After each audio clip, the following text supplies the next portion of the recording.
সভাপতি সাহেব নতুন বছর এলো তো আমাদের তো এখনো কোনো খাওয়া দাওয়া কোনো দাস মাত্র করে কিছু আইলো না তো কি দেখি করতেছে। ওরে ওনে চিন্তা করিস না, আল্লাহ যদি বরাত বাড়বে না, চিন্তা করিস না, হইবে না হইবে। আসসালামু আলাইকুম ফকির সাহেব।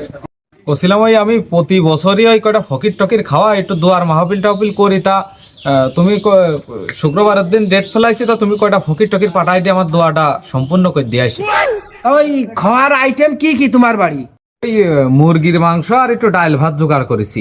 সভাপতি সাহেব তাই তো আমার বলতে বলতে তো পড়াতে তেমন বেরিয়ে গেল। ওর তোর বরাত বাড়া দেখতেছিস তুই।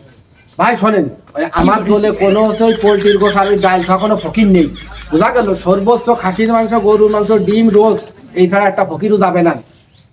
ফকির সাহেব আমার তো এই বছর একটু বাজেট কম, তা এই বছরটা একটু চালানো যায় না কোনোভাবে? তাহলে ওই এই বছরের টাকাটা জমায় রাখো, একবারে আমরা সামনের বছরে যাইয়ে তোমার দোয়া খায়ের করে দিবানে, আর ওই তাহলে ভালোই বড় আকারে হয়ে দিবে। আচ্ছা ঠিক আছে, তাহলে ওই ফকিরের দোয়ার জন্য আজকাল অপেক্ষা করতে।